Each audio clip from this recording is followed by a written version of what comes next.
side, yo, with job at my side. See them scattering a seven different ways, them a bring me down, man. It's been the Take It to the Max show with me, Dennis Maxboy.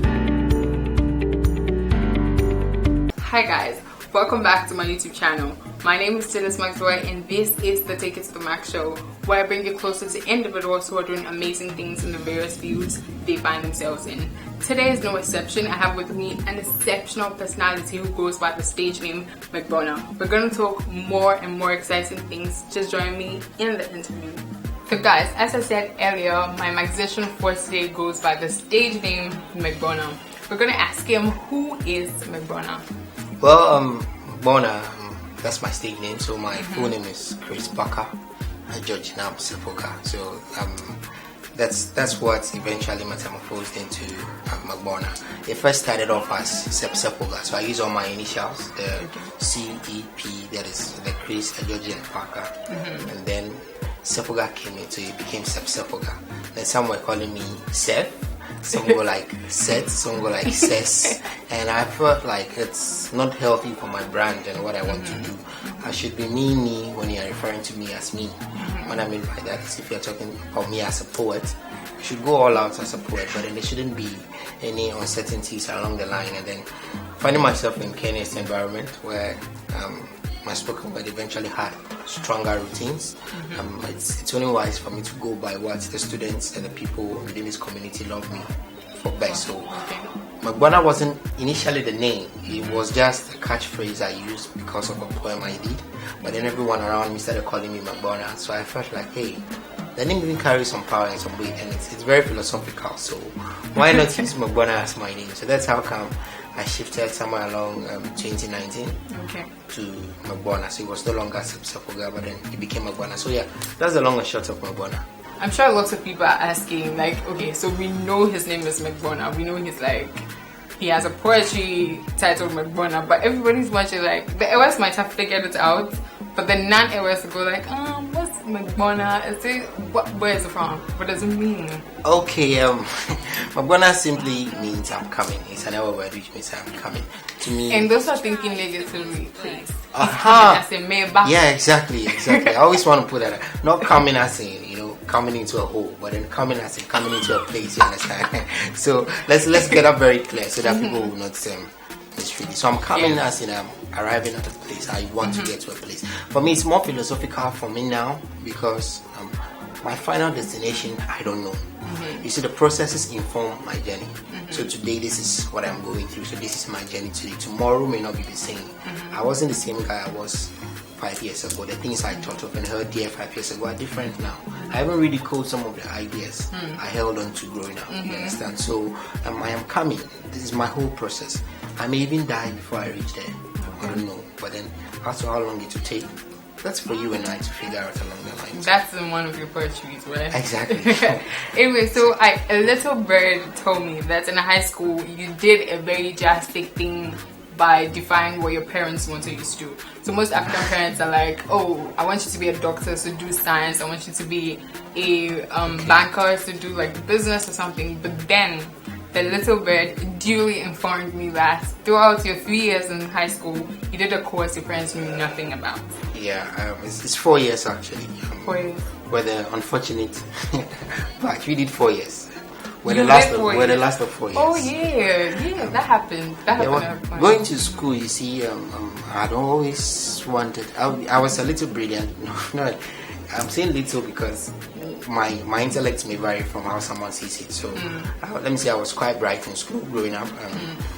Everybody thought he's going to become a doctor, he's going to do science and do something. Doctor. Even myself in junior high school, I thought I was going to be an astronaut. And I had a very interesting interpretation of that. I had a very good artistic background.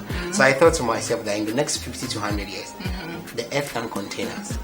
So we would want to get to space. People would want to live in space. So I was thinking, with my artistic background and then my passion for buildings and construction, I could merge it with this astronaut stuff and then become one of the foremost planners and developers in space. So that was a beautiful plan. That was what I wanted to. That's what I wanted to do, astronomy and become an astronaut, something like that. But then growing up, finding myself in high school, first year, the computer system gave me business to offer, and my parents were like, you would have to change it to science, right? I was like, yeah. So I switched to science in second year. But then I wasn't happy within myself. I wasn't fulfilled. Okay. You get me? I always went to school every day very early. Did all my assignments, which I was on point, but then it was flat. I wasn't digging it. But I could see my visual arts brothers all having fun, enjoying what they were doing.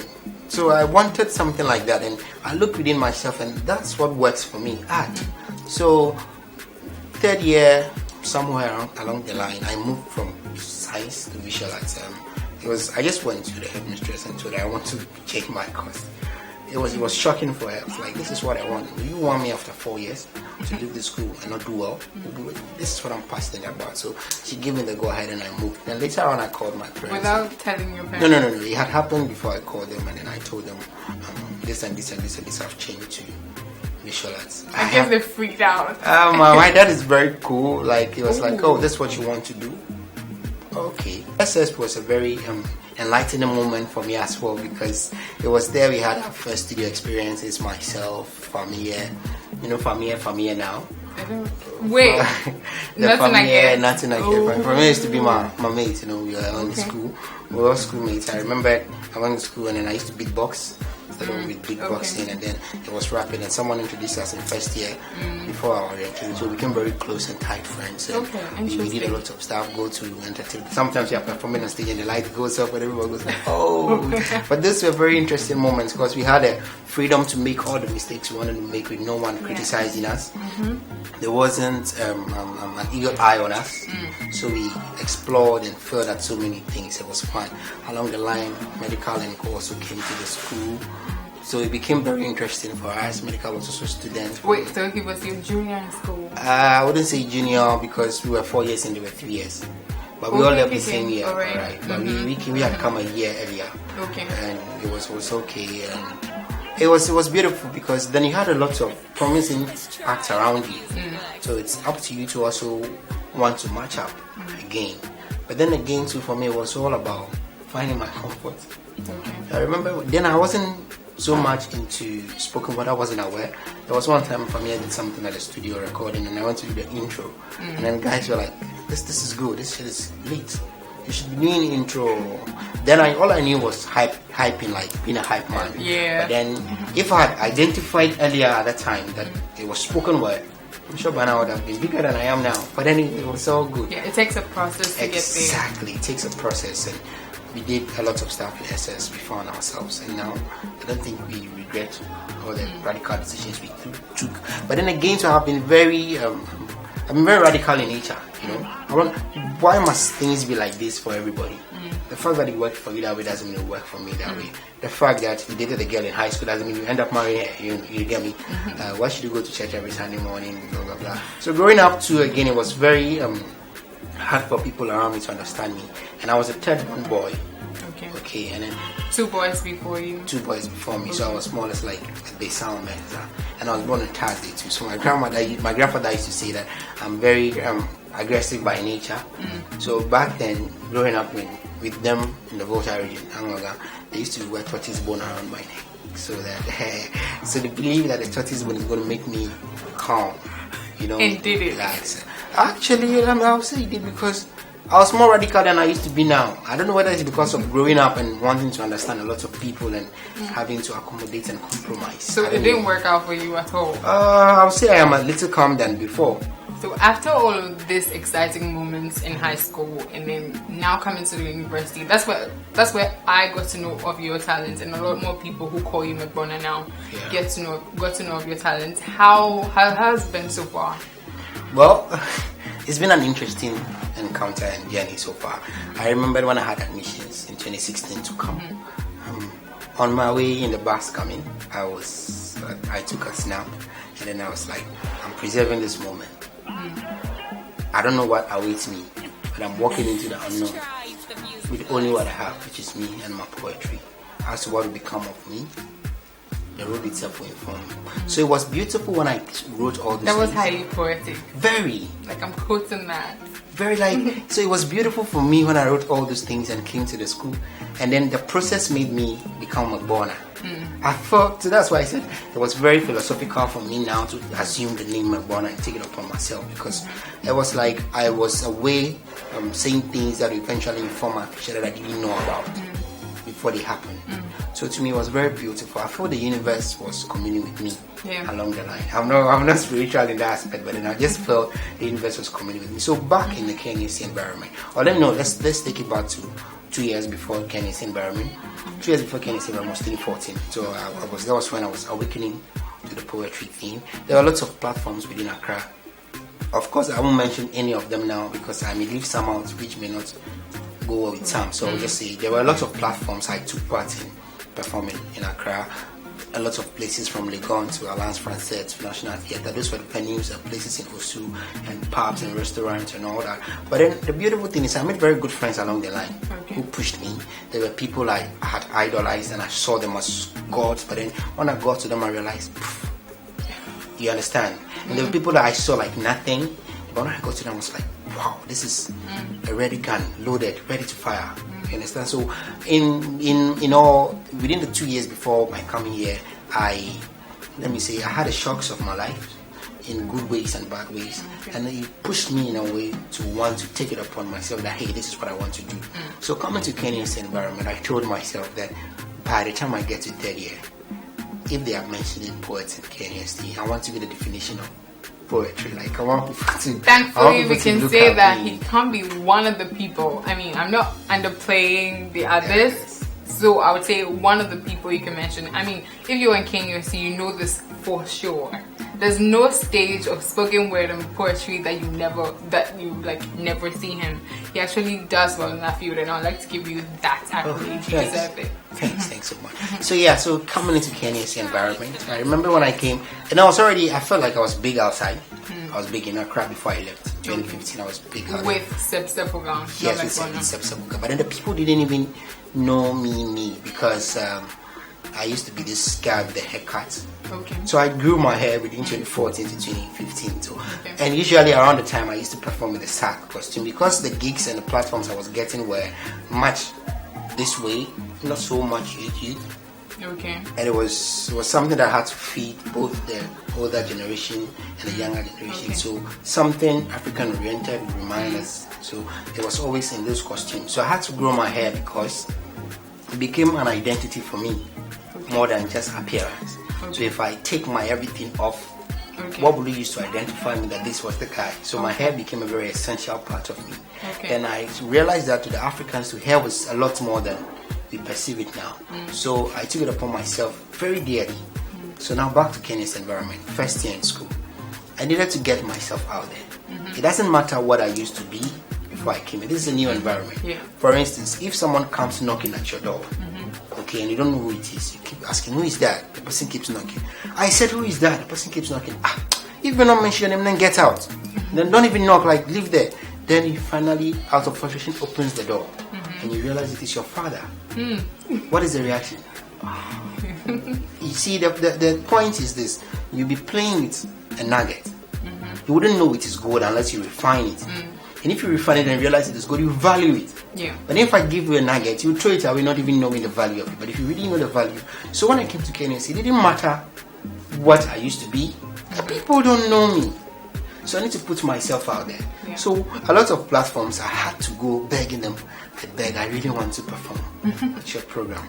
It didn't matter whether I was Sepsepoga in Accra before I came to Kumasi. This is a new environment. I need to sell myself. So sometimes I go early, I help some program organizers set up, and some don't even get to perform.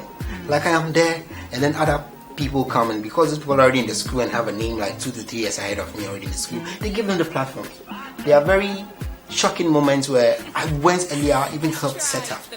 And I was about to perform, and they tell me someone else is coming. The person has political ambitions on campus, so you can't perform. We are bringing him on board. Then I'm like, okay. So I sit in through the person's performance, and to me, according to me, the performances are very shitty, according to me. So you sabotage something genuine for this. So for me, it really hit me hard. It really, really hit me hard. But then again, who was I to talk? I kept working. going from stage to stage. I was every Friday in my first year, every Friday, Saturday, Sunday, there was always a gig I was performing at. Be it YFM's program, be it anything outside campus, I was hungry for it. Second year came. It was a little more interesting now because then people started getting to them. Yo, you be that guy, you can't do that piece that day. Charlie, big ups, you dope.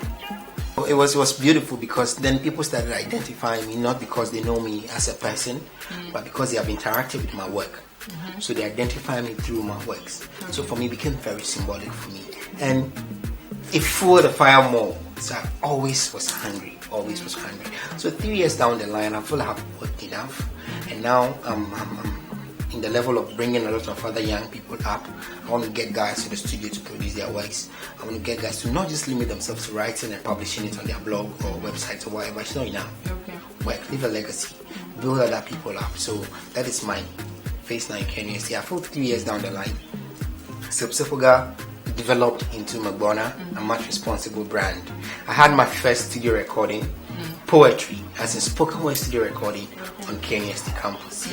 I produced my works, which along the line I know you want us to talk about. I produced a lot of significant stuff on KNUST campus. I wrote some of my very good poems in KNUST. Some of my very big platforms came from KNUST, you understand? So it was beautiful. I felt if I hadn't gone out in first year hungry for stage, wanting to consume any platform available to me whatsoever, I wouldn't have been here.